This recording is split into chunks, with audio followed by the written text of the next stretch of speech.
Alright guys, dito po tayo ngayon sa pagtatanim naman ng kamoting baging o sweet potato. Narito po yan. Ito po yung variety po na 3 months pa lang pwede na po nating ma-harvest. Kung saan dun sa kabilang side po ay na-harvest na po natin.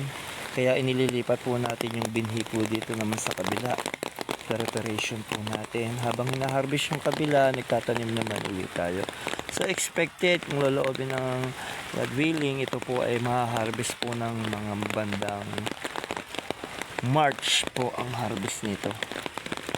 Yan, yan po yung ating sweet potato. Bagamat mura naman po ang bili po dito per kilo dito sa kamuting baging.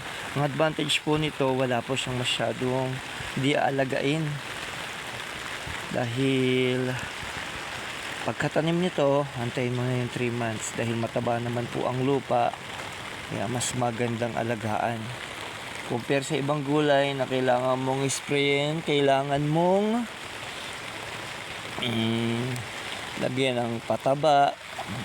Bagay ito pagkatanim po natin.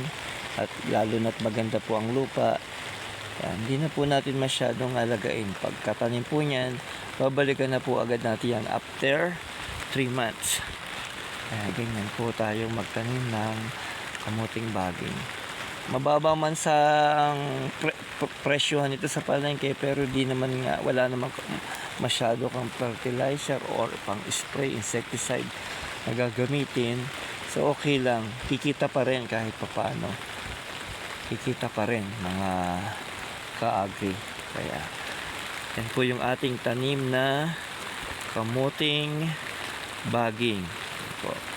Hanggang sa muli po at pinapakita lang po namin itong atin pong pagtatanim po ng kamuting baging.